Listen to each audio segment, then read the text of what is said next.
Olá pessoal, como vocês estão? Eu estou aqui novamente, dessa vez dando continuidade no nosso bate-papo.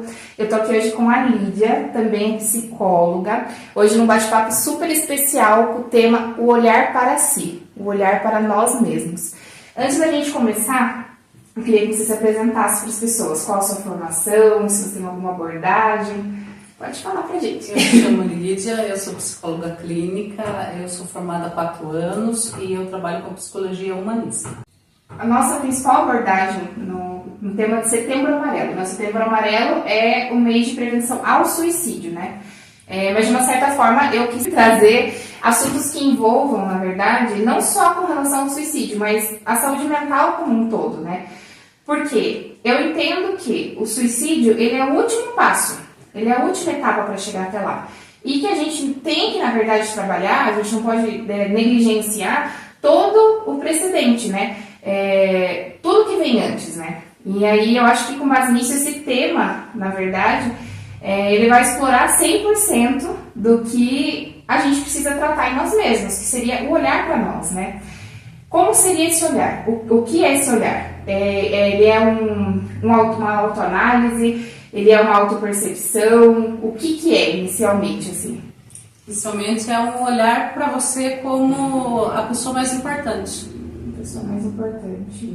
Olhar para você como você olha para o outro, que a gente é moldado para olhar para o outro e não para a gente.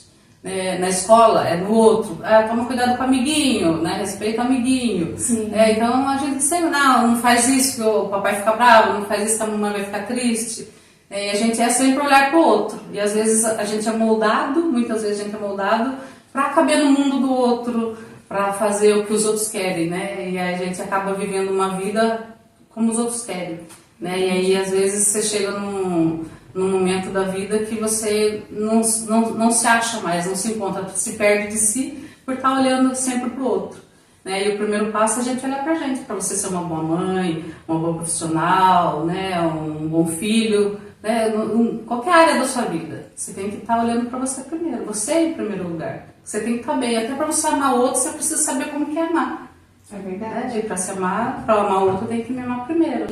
É muito comum que, até acho que pela tecnologia mesmo, a gente viu isso muito na pandemia, né? A gente foi meio que forçado a parar, né? No momento assim que entrou em pausa tudo. E aí, de repente, a gente entrou, acho que a época que a psicologia até mais deu um ápice, assim, né? Porque as pessoas tiveram que realmente encarar as coisas no silêncio, né? Porque, pra mim, né, minha percepção, me corrija se eu estiver errado, pra gente entender a si próprio, a gente tem que estar ali num momento de silêncio, silenciar todas as vozes, né, externas, todas as vozes de pessoas até que ficaram colocando coisas na nossa cabeça, né? Não seriam vozes internas isso, mas inconscientes, né?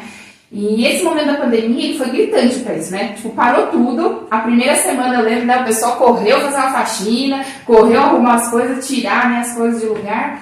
E aí, por fim, se estendeu, se não me engano, para 40 dias, mais ou menos, ali, essa primeira quarentena, né? Ninguém no mercado, era raro poder sair, famílias, cada uma, de fato, vivendo ali sua rotina. E aí o mundo entrou em colapso, né? O mundo colapsou. As pessoas se deram conta que talvez elas não entendessem nem de fato quem elas eram, né? E eu entendo que hoje a tecnologia ela tem sido uma das maiores distrações para o nosso autoentendimento. Até porque a gente é bombardeado de informação, né? Então, além de ter ali análises superficiais, né? Hoje em dia, se você conversar com qualquer pessoa, a pessoa tem TDAH, a pessoa tem TOC, porque tá ali, né? Diagnosticado pelos vídeos de TikTok, de Instagram, de tudo. Mas, dentro da sua visão, né? Hoje, mesmo com tecnologia, com o mundo corrido, qual seria o primeiro passo para a gente poder começar a olhar pra gente? É esse olhar mesmo, você deu todo dia ali na sua casa, de você, vou pentear o cabelo, tomar um banho. Tem olhar para se olhar nos olhos, no fundo dos olhos, para se reconhecer. Porque muitas vezes a gente vem na emoção e a gente é adulto, mas não se reconhece como adulto. Às vezes na hora do medo, na hora de um aperto na vida aí, a emoção vem como criança. Às vezes faz birra, às vezes fica emburrado, às vezes explode, não consegue ter esse olhar, quem sou eu? Porque às vezes não caiu a ficha ainda, que é adulta, vida adulta, né? Então, às vezes a gente precisa ter isso, de me olhar, de me ver quem eu sou. E me aceitar primeiro, do jeito que eu sou, do jeito que eu estou. Porque, eu gostaria de ser assim. Eu tenho todas as possibilidades para ser do jeito que eu quiser. Muitas vezes na vida adulta eu fui moldado na infância e estou indo no automático. Só no automático, até como você falou, da internet aí, né? E a gente tá no automático, às vezes você fica lá vendo reels e vai, e tá, né? Só perdendo tempo de vida ali, né? Às vezes com informações vazias. E esse tempo você poderia estar olhando para você. Né? Até essa parte das pessoas estarem assim, sem fazer nada no tédio. O tédio é muito importante, porque é no tédio que você para se ouvir, para se olhar. Né? Então você está ocupado o tempo todo, você não tem tempo de se olhar, não tem tempo de se ver, de se sentir. Né? E se acontecer assim, né? Vamos dar uma suposição. Magicamente eu me olhei e eu percebi que eu estou numa situação que eu não sou o que eu gostaria de ser, ou que eu não sou o que eu estou vivendo, ou que eu não estou feliz. O que acontece nesse processo? Qual seria o primeiro passo aí? Tive essa sensação, que normalmente a pessoa vai fazer o quê, né? Ela vai se autocriticar, né? Que é a primeira coisa. Mas qual que seria o certo nisso? É o acolhimento, né? Como que você faz para um amigo? A gente precisa ser o nosso melhor amigo. Né? Como que você trata o seu filho, por exemplo? Né? A criança está com medo, como que você faz? Você acolhe. Se a criança não está conseguindo fazer alguma coisa de escola, você vai, acolhe, você não vai falar, não, você é burro, não é assim que você faz. Né? Você acolhe, não vai, você vai conseguir. Né? E com a gente é a mesma coisa, porque a gente é acostumado a se criticar, se autocriticar o tempo todo. Né? Mas não se valida quando consegue alguma coisa. Né? Eu consegui fazer, por exemplo, uma alimentação mais saudável. Eu fui, fiz, eu olho para aquilo, se eu estou me cuidando e me valido, não, eu consegui fazer isso hoje. Normalmente não, né? Eu vejo assim, que na verdade o ser humano ele olha pra isso e fala, não fiz mais que obrigação. Que na verdade, né, é o que muitas crianças escutam, né? É cultural, né? Que a pessoa, ela escute muito isso, tipo, chega, né, com o boletim pro pai, pra mãe, pai, tirei, sei lá, 9, tirei 8, que seja. Não fez mais que obrigação, já trabalha o dia inteiro, a sua função é estudar, né? E aí isso vai, de certa forma, enraizando, né? Então, assim, eu posso colocar assim, tipo, um primeiro passo mesmo seria esse reconhecimento. O acolhimento, a validação, olhar para o meu dia a dia, o que eu faço, olhar para as minhas... E não é fácil, né? Porque você não vai olhar só para características boas. Você olha para as suas dificuldades, para as suas dores, para as sombras que você traz, né? Então, por isso que é muito importante, primeiro de tudo, é o acolhimento, é o se acolher. Né? Olhar para si no fundo dos olhos, porque não é fácil, parece ser fácil, mas não é. Né? Porque muitas vezes a gente foge, né? Quando você fala, né, pro cliente, o primeiro exercício você vai começar a se olhar no espelho, se olhar nos olhos, né? Falando parece fácil, mas a hora que a gente vai se encarar não é fácil. Né? Eu lembro de um exercício que me marcou muito, que foi o do espelho mesmo, né? E eu lembro que foi a frase, o que você falaria para alguém, né, que se você olhasse a pessoa fosse você nesse momento, se você visse uma pessoa como você está nesse momento, né? E aquilo foi um choque para mim, porque naquele momento, né, que eu realmente, porque o olhar assim, tipo, vou lá, eu pintei cabelo e tal, ok, você passa, mas quando eu olhei para mim, né, que eu vou chamar do olhar da alma, né, que a gente tem essa percepção, né, quando eu olhei, eu falei, meu Deus do céu. Eu acho que eu não tive palavras, né? Eu não tive palavras, assim, porque a gente se deparar com o que a gente faz com a gente mesmo, né? Porque é algo assim, às vezes a gente, né, tem muito um foco, de fato, os ambientes tóxicos, e tudo tem influência, a criação tem influência, mas a gente dá continuidade no ciclo. Não é verdade isso? É isso mesmo, a pessoa... Aprender direitinho, né? A infância foi assim, me ensinaram, me criticaram assim, não me validaram assim, e eu continuo obedecendo. Né? Eu vou no automático. Como se invertesse, né? Aí, tipo, eu não tenho um adulto ali, mas né? eu sou essa vozinha crítica que tá o tempo todo aqui. Eu continuo me tratando da forma que eu fui tratada lá na infância. E isso, né? A pessoa pode mudar tudo, né? Vamos por aí, eu descobri realmente aquele ambiente não é legal, eu mudei, tudo bem. Mas se não mudar essa vozinha aí, não resolve nada. É por isso que algumas pessoas conseguem se manter em certos ambientes e mesmo assim não ter influências, porque na verdade o que mudou não foi o ambiente, é só aqui mesmo, o que a pessoa pensa de si própria. É como a pessoa vê, né? Eu fui ensinado a ver as coisas assim, a enxergar as coisas assim, a acreditar nas coisas assim. Eu preciso olhar para isso. Eu acredito mesmo nisso, isso faz sentido para mim? Ou foi crenças que foram construídas como se isso fosse verdade? Né? Eu preciso ter esse olhar por mim, tentar enxergar as coisas por mim, e não pelo que os outros falam. Eu sinto mesmo assim? Então eu preciso ter esse olhar interno, olhar para mim mesmo. Né? Porque muitas vezes eu estou indo no automático, e como eu fui ensinado. Né? Isso daí me fez mais que obrigação. Né? Ou eu não posso, eu não consigo. É tudo coisas que foram criadas, e eu vou indo no automático. A gente pode tudo, desde que a gente queira. Só que para mim poder mudar e fazer diferente, eu preciso ter essa consciência. Quando eu tenho consciência, eu tenho escolha. Quando eu não tenho consciência, eu só vou no automático, como eu aprendi. Então, olhar para si é um primeiro despertar de consciência. Consciência. Eu estou assim, sou assim hoje, porque eu fui moldada assim. Eu posso culpar meu pai, minha mãe, o ambiente? Não é culpados. Cada um deu o que pôde. Né? Os meus pais me deram, me criaram como puderam. Com certeza foi tentando fazer o melhor. Só que nem sempre conseguiram ser do jeito que eu precisava. Só que hoje eu, como adulta, eu posso fazer do jeito que eu quero agora. Eu posso me tratar melhor do que eu fui tratada. Se eu fui criticada, eu posso hoje não me criticar dessa forma. Se eu não tive amor, eu posso ser amorosa comigo agora. É quebrando ciclos. Então eu preciso me ver, me olhar, me reconhecer e fazer diferente. Se eu sei que eu sou assim, no automático eu fico chateado e vou ficar emburrado. Se eu sei que isso não é legal, que eu preciso resolver as coisas, o que eu faço? Vou fazer diferente. Se eu reconheço que eu erro, eu reconheço, não erro, mas eu reconheço que eu faço assim, eu ajo dessa forma. Um padrão, inconsciente, né? Eu vou no automático, aprendi e vou fazendo, fui condicionada a isso. E aí, quando eu tenho consciência que é assim que eu ajo, eu tenho a possibilidade de fazer diferente. A gente sempre tem escolha. A gente tem escolha, eu vou comer um doce. Mas eu estou acima do peso, minha saúde não está legal, eu tenho doce para comer. Eu tenho escolha. Se eu sei que aquilo não é legal para mim, por que eu vou fazer? Não, porque eu aprendi, porque eu mereço isso. Não, eu mereço cuidar de mim, eu mereço ficar bem. Eu em primeiro lugar sempre. E se eu não tiver esse olhar para mim, não sigo, não dou procedência nas coisas. Eu já começo a me criticar. Porque eu não consegui fazer uma alimentação legal hoje, eu já largo mão, já não consigo mesmo. Recomeça de novo. A gente pode sempre escolher, enquanto a gente está vivo, tem um recomeço. Eu vejo situações assim, né, na minha vivência aqui, que chega pessoas num estágio ou que estão se descobrindo, porque eu vejo que o cuidado externo, ele é um degrauzinho ali para você olhar, né, às vezes para o interno, mas eu também atendo pessoas que chegaram tão no limite, que às vezes eu faço perguntas assim, simples, tipo, qual é o sabor de pizza que você gosta? Aí a pessoa, não sei, mas você não pede pizza? Não, eu peço, mas qual? Eu peço que os outros querem.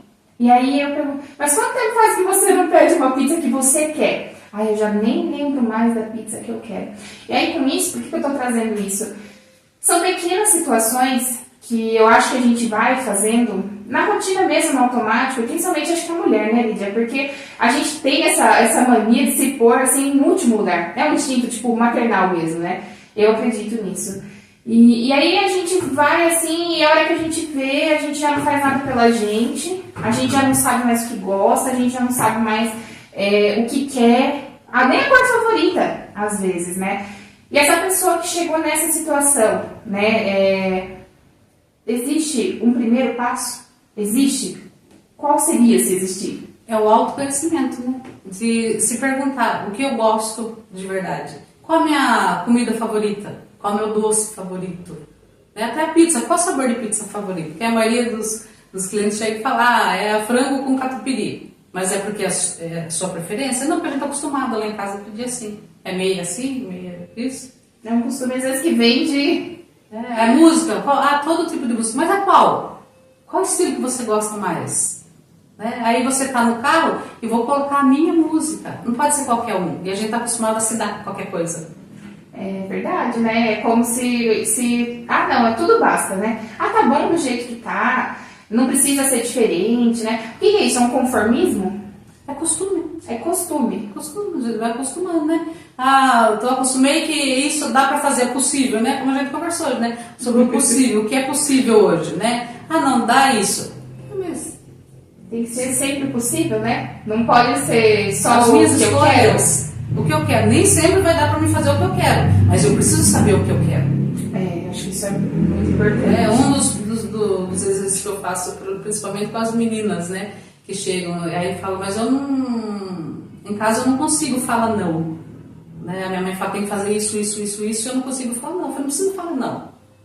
Mas é importante que você fale o que você não gosta. Eu tenho opção, mãe, vai lavar a louça. Eu tenho opção? A mãe fala, não. Mas eu não gosto de lavar a louça. Eu prefiro enxugar a louça. Tá, mas agora você precisa lavar a louça. Tá tudo bem. Não é discutir, mas é começar a falar do que gosta. E a gente precisa aprender a fazer isso dentro de casa.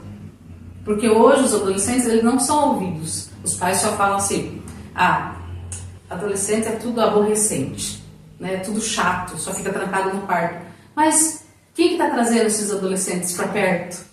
Quem que está ouvindo esses adolescentes?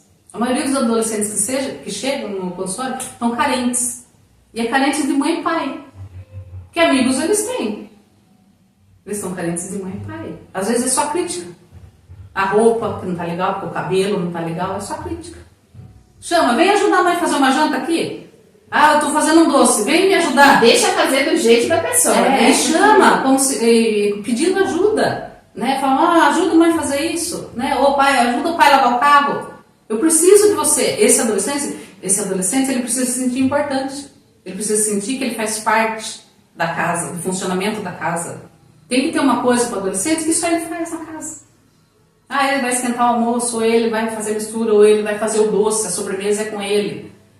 Ele precisa ter vida de participar. O adolescente precisa se sentir pertencente. E os pais precisam acordar para isso. Hoje na televisão, cada um no seu quarto, cada um com sua televisão. Não se reúne mais.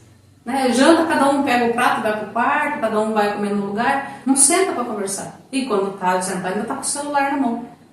É verdade. Né? Crianças que estão falando, e o pai com a mãe. E aí um dia essa criança vai parar de falar. Aí vai ficar aquele adolescente preso no quarto. Que não fala. E provavelmente um adulto também que não vai conseguir Por que não fala? Porque não foi ouvido. Se expressar, né? Porque eu acho que a gente até tocou nesse assunto no outro bate-papo, eu e a outra psicóloga, que ela trouxe isso também, salvo engano, que realmente, né, a criança, ela quer falar, e aí ninguém quer ouvir, né? Porque a criança chega até cansada de ela quer falar, né?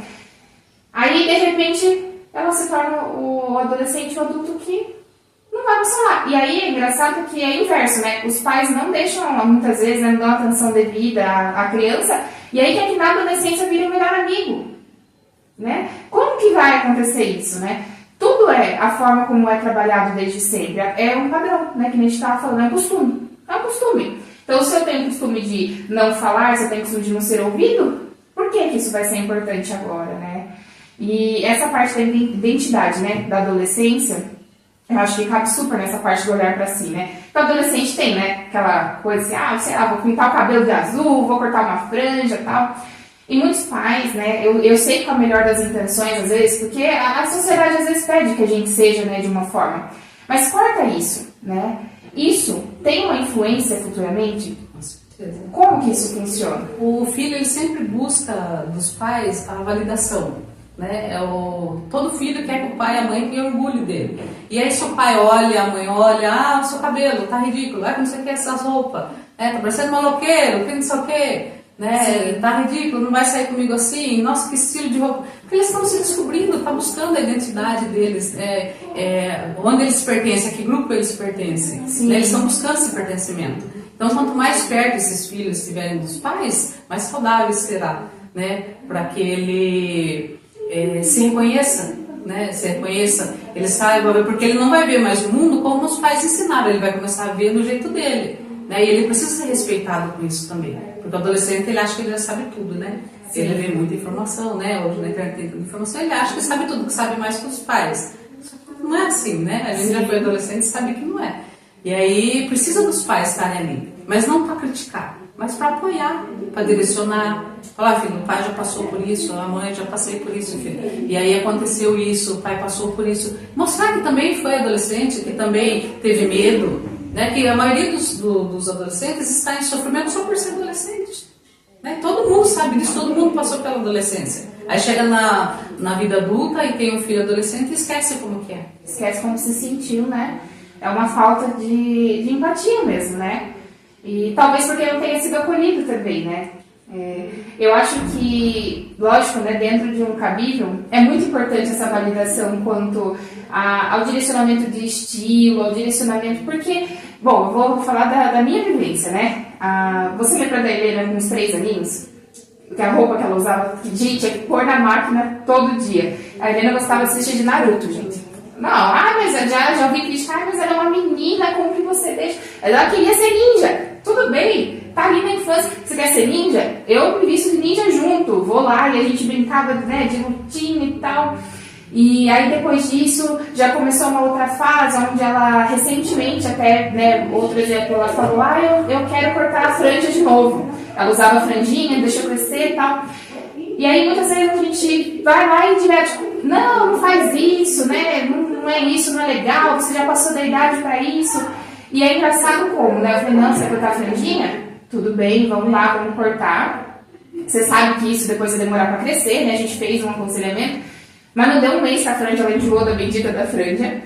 E aí ela já falou, mamãe, eu vou deixar crescer agora, porque eu, né, tô com outro objetivo, tô com outro objetivo pro meu cabelo, né? Você reconheceu mais de franja. Não se reconheceu mais de franja.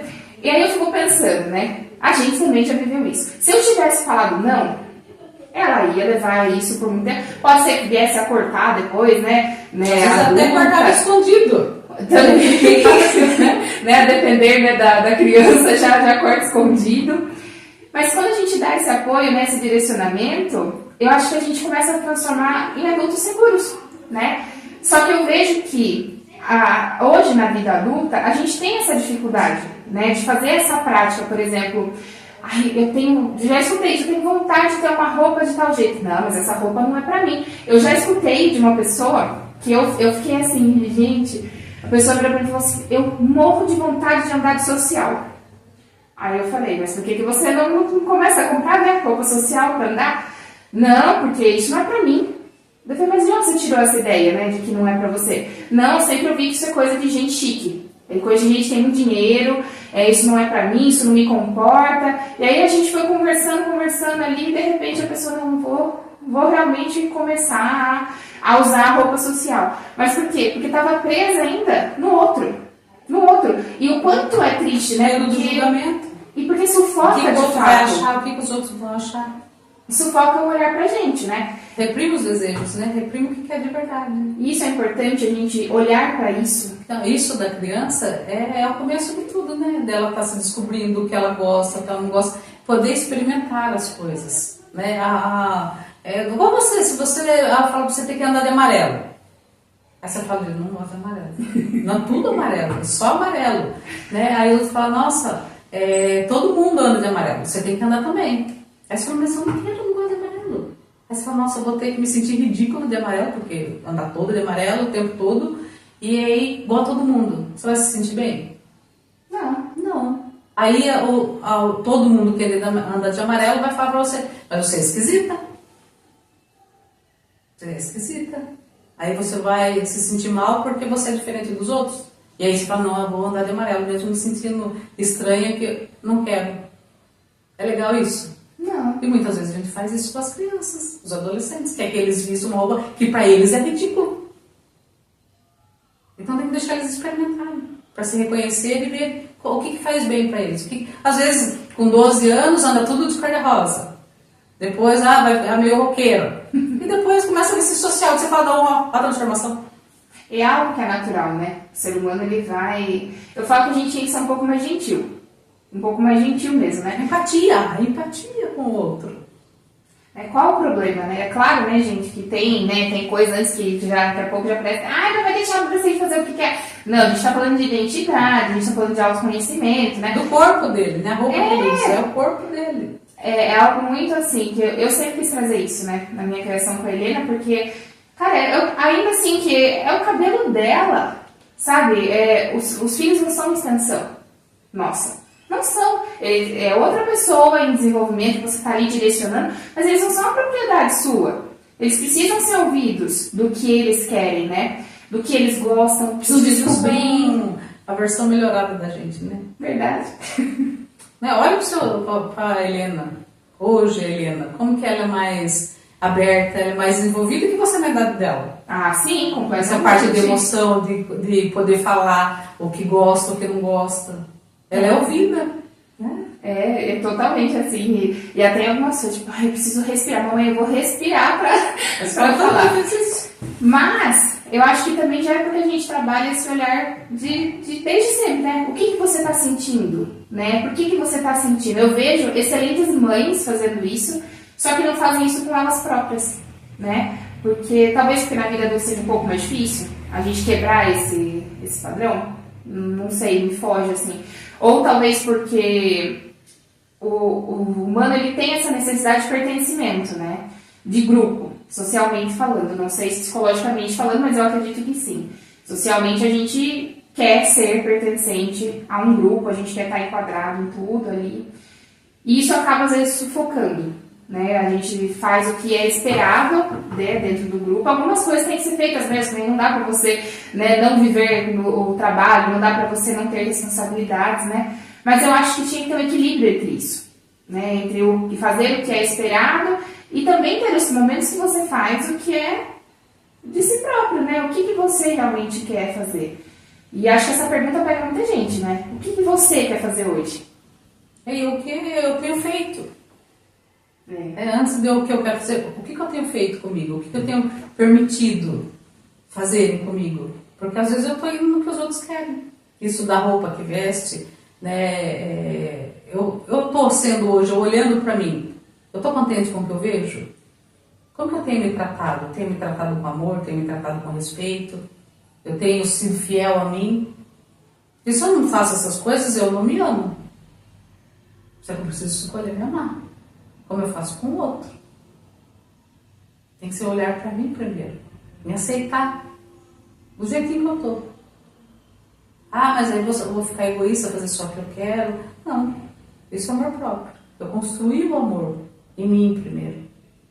E aí eu busco a minha aceitação, me entender por que eu estou assim hoje. E eu fico melhor com os outros também, porque eu também vou olhar para o outro. Nossa, aquela pessoa assim. Mas o que construiu essa pessoa assim? Por que será que ela está agindo dessa forma? Então, quando eu me aceito, é muito mais fácil eu aceitar o outro. Eu não preciso mudar ninguém. Ah, mas fulano falou assim comigo. Aí é a sua escolha se você quer ter contato com essa pessoa ou não. Ah, mas ela é mais explosiva. É a sua escolha de ter contato com ela ou não, mas você precisa respeitar ela. Que ela é assim e acabou. Ah, não, mas eu tenho que falar para ela que ela tem que ser assim. Não. Às vezes ela não está preparada para ouvir isso. E às vezes nem quer também, né, mudar. Porque tem pessoas que realmente não querem. Não querem mudar e tá tudo bem, né? Você precisa aceitar o outro. Ele quer ser assim, ele quer se comportar dessa forma, você precisa respeitar ele também. Aí, respeitando você escolhe se você vai estar com essa pessoa ou não. Então, na verdade, o segredo não é quanto o outro mesmo, né? É quanto ao que eu faço com o que o outro está fazendo, ou quanto o que eu permito, né? O que eu vou permitir. Eu vi esses dias uma frase que disse assim, o quanto de desrespeito você precisa aguentar para sair de um lugar.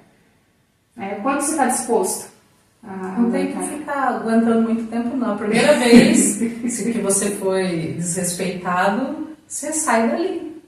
Você não tem que fazer 2 vezes, porque se você foi desrespeitado uma vez e você deixa, vou deixar pra lá. O outro vai fazer de novo. Porque você permitiu aquele comportamento dele. Você validou aquele comportamento dele. Porque ele falou, se desrespeitou e você continua ali. Então, na primeira vez, você já tem que colocar limite ali. Eu não aceito isso. E se essa pessoa não consegue? Não consegue o quê? Deixar de ser desrespeitosa? Não, por limite. Se você se ama, se você se respeita, você não deixa outro se respeitar. E se essa pessoa está num processo assim, né, num relacionamento mais abusivo, que ela realmente não se ama, se ela não consegue, como que a gente faz? A gente não, né? Como a pessoa faz. Às vezes tem alguém que está nos ouvindo e fala, poxa, eu estou numa situação de desrespeito há anos e eu não consigo sair disso. Começa a buscar esse amor próprio. esse autocuidado, se validar como pessoa e se perguntar todos os dias, eu mereço isso? Eu mereço ser tratada dessa forma? Eu trato o outro dessa forma? Não. Eu respeito o outro, respeito, então também mereço respeito. É sempre se perguntar o que eu estou permitindo comigo. Eu estou sendo respeitada? Não. E por que eu estou permitindo que o outro me desrespeite? Às vezes eu acho, não, vou levando, tá bom. Ah, mas ele vai melhorar. Ah, a outra vai melhorar. Ah, é comigo, tem que ser comigo. O que eu estou permitindo sentir? Eu mereço isso. Então, essa busca desse olhar, essa busca de olhar o que eu mereço, o que eu não mereço, o que eu aceito, o que eu não aceito. Só assim eu consigo colocar limite no outro. Senão, se eu não me respeito, o outro também não vai me respeitar. E como tem gente que normaliza isso, né? Que não existam relacionamentos saudáveis, né? Tem muitas frases que as pessoas dizem assim, não, todo relacionamento é assim, né? Talvez a pessoa tenha um dedinho meio complicado aí, né? De escolha, mas eu acho que é muito importante que as pessoas saibam que há uma vida diferente do que elas estão levando, sabia? Eu acho que hoje, dentro do meu processo de autoconhecimento, o que eu mais gostaria que as pessoas soubessem é isso. Não é normal, muitas vezes, o que você está vivendo. Há uma vida diferente. É possível, sim, viver uma vida de amor próprio, de respeito com você mesmo e com os outros, né? Porque eu penso assim também, a primeira vez que eu entendi que eu precisava me respeitar, ninguém mais me desrespeitou, né? Mas eu acho que está tão enraizado na nossa cultura que tudo é normal. Você vê, assim, até hoje tem gente que acha normal bater no filho. Não, tudo normal. Tem gente que acha normal um relacionamento onde é humilhado. Tem gente que acha normal falar o que quer para os outros. Sabe? Eu fico pensando somente isso. O quanto as pessoas precisavam dessa percepção. Gente, isso não é normal. Há uma vida diferente desse padrão que as pessoas estão vivendo, né? E muitas vezes é no automático. Já vai, não foi respeitado na infância, não foi respeitado na adolescência e acredita na vida adulta que isso é normal. O marido gritou, o marido levantou a voz, foi rude. Ah, ele está nervoso hoje. Não, ele faltou com respeito. Ah, mas é normal isso, é que hoje ele está nervoso. Ah, porque ele bebeu hoje, foi por isso que ele fez isso. E aí você está condicionando a virar um padrão isso. Sempre tem uma desculpa, né, pro desrespeito do outro. Ou é porque, né, antes, eu vejo né, uma análise esses dias, eu pensando comigo, eu falei, gente, antes era porque era muito novo, era estourado. Né? Você já viu pessoas assim? Não, ele é muito novo, né, você sabe, é estourado assim. Aí vai ficando velho? Não, mas deixe, releve, porque ele é muito velho, ele não sabe. Aí ficou pensando, gente, dá um bolinho de 100 mil na mão dele em nota. Vai ver se ele não tem consciência do que é pra fazer e o que não é. Sabe? E aí as pessoas vão fazer o quê?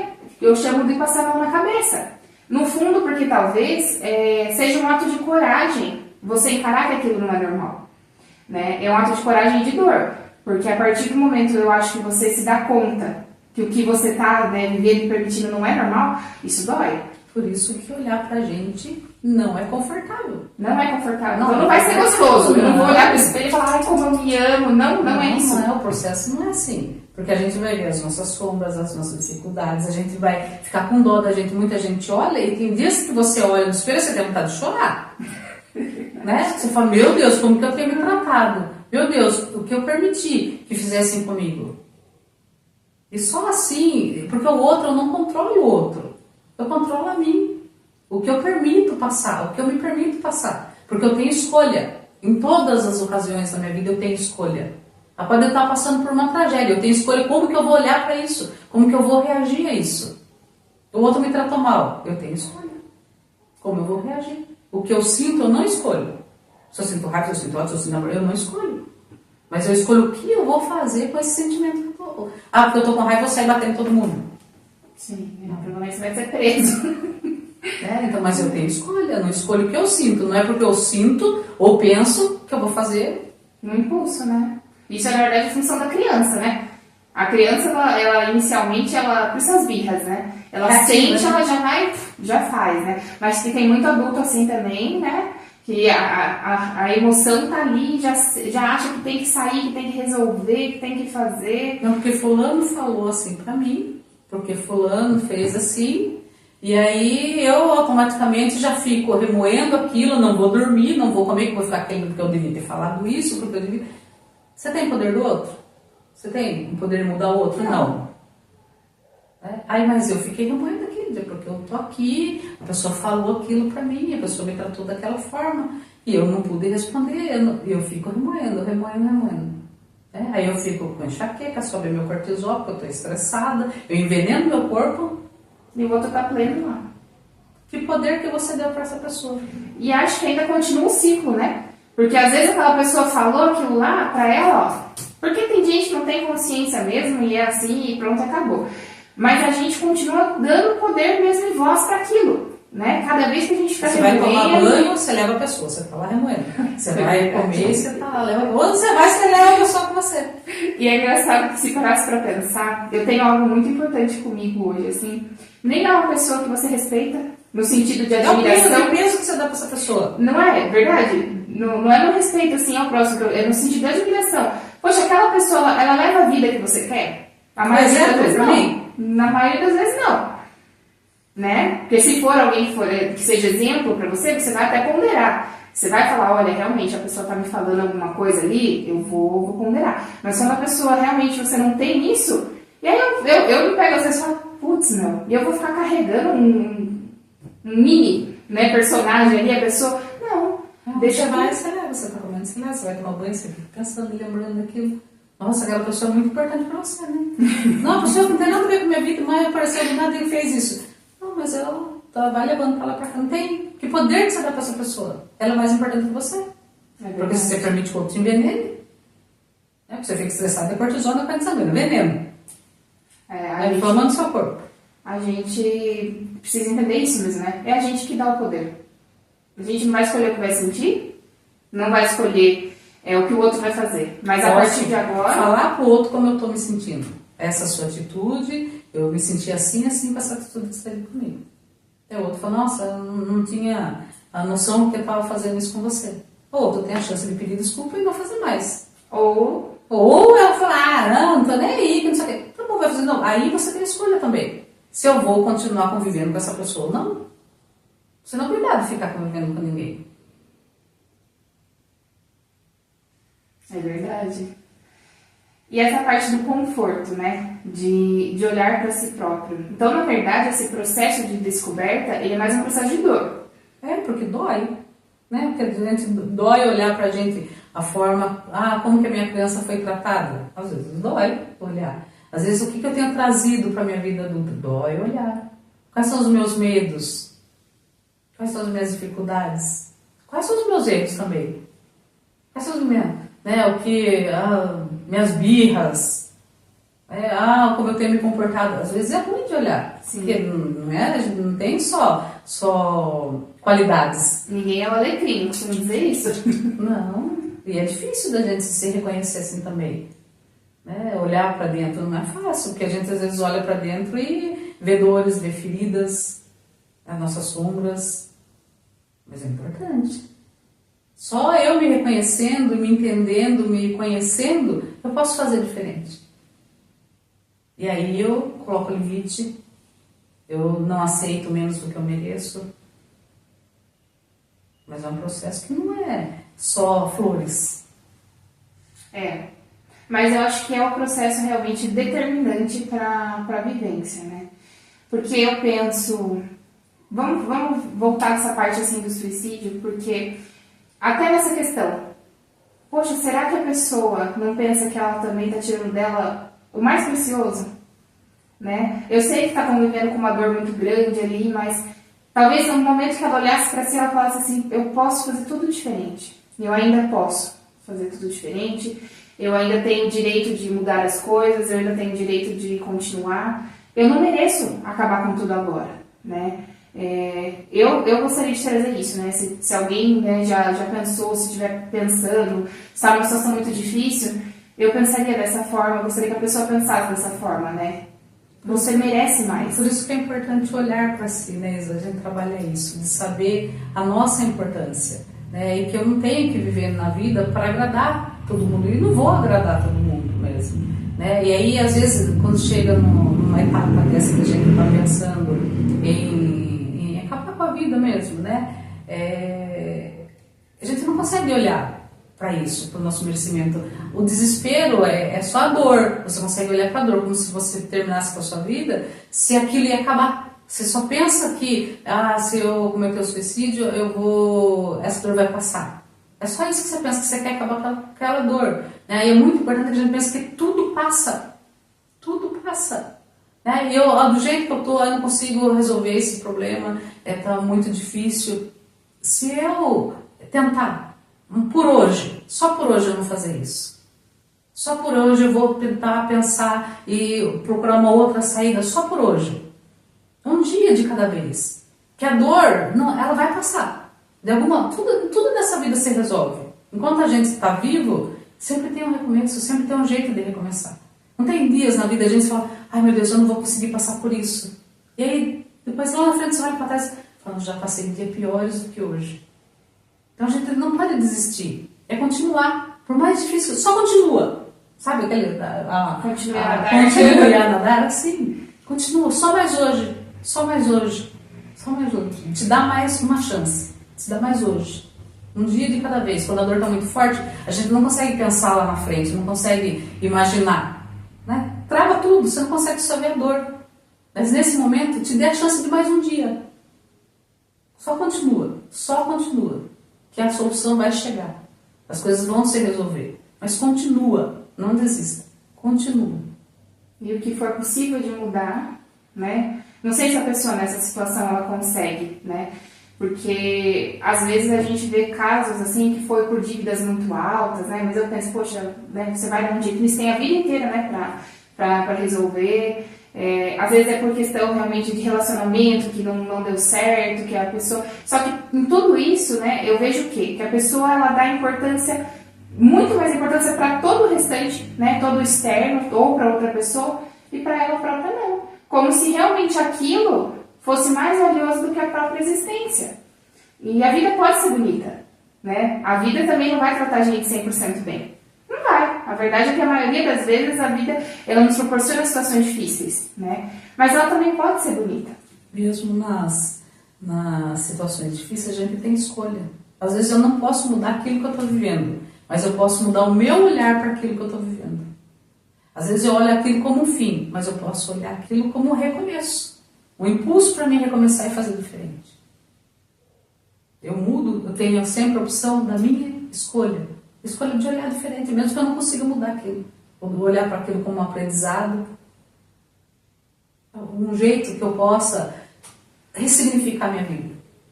E buscar um sentido para continuar também é muito importante. Às vezes, nesse momento, eu não consigo continuar por mim. Mas eu tenho um pai, uma mãe, eu tenho alguém, um cachorrinho, qualquer coisa que precise de mim. Sim. Né? Porque se eu cometo suicídio, eu não termino só com a minha vida. Eu termino com a vida de todas as pessoas ao meu redor.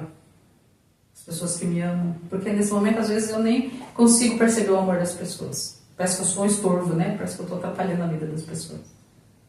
Por isso que eu preciso continuar mais um dia. E achar um porquê continuar. Um sentido para continuar. E continue a nadar. Continue a nadar. E se você tivesse que falar algo para alguém nesse momento, que não está se olhando, que está ali no processo já de depressão, o que você falaria para essa pessoa? Peça ajuda. Peça ajuda. Peça ajuda. Sempre, às vezes, a gente não está conseguindo sozinho. É importante pedir ajuda. Se eu tentei de todas as formas e eu não consegui, fala com alguém. Seja um amigo, um parente, mãe, pai, alguém. Até tem o site que você pode pedir ajuda, você pode ligar, você pode conversar. CVV? CVV, isso. Então tem vários jeitos. Só não desista. Peça ajuda. Você vê que não está conseguindo, peça ajuda. E entender que tem uma preciosidade aí, né? Que não é justo que isso tudo acabe. Não é verdade? Enquanto está vivo, tem um recomeço. Mas o mais importante de tudo é tentar se olhar todos os dias. A mudança vai ser rápida? Não. Mas um processo, né, de se olhar, de se perguntar como que eu estou me tratando, o que eu estou permitindo e o que eu posso fazer por mim hoje. O que eu posso fazer por mim hoje? Não precisa fazer grandes projetos no começo. O que eu posso fazer por mim hoje? Como que eu posso me cuidar hoje? Um dia de cada vez. E E assim a gente vai construindo, né? Algo muito, muito sólido. Então, ficamos aqui com o nosso bate-papo. Queria agradecer muito, muito a Lídia por toda essa bagagem, esse ensinamento, né? É muito precioso a gente poder ouvir tudo isso, né? Falar tudo isso e ver que tem pessoas tão bem preparadas para cuidar da gente, né? Nesse processo aí. Talvez algumas pessoas até deixem comentários, né, do quanto você foi importante, né? Nesse processo para elas de mudança, tudo. Então, se alguém estiver precisando, né? Temos aqui a Lídia, que vai ajudar nesse processo. E se não tiver ninguém no momento para pedir ajuda, estamos aqui. A gente atende aqui na Clínica Cuidare, aqui em Peró. O telefone você pode entrar no Instagram ou no seu mesmo, deixar o telefone, pode entrar em contato com a gente. Você faz online também? Online, para todo o Brasil, para todo mundo. Ai, que chique, né? Internacional. E é isso, gente. Eu agradeço, né? No outro bate-papo, infelizmente, por problemas técnicos, eu não consegui fazer esse agradecimento, mas eu agradeço muito, muito pela participação, por toda essa informação aí de qualidade. E não vamos deixar de olhar pra gente, né? Olhar para si, em primeiro lugar.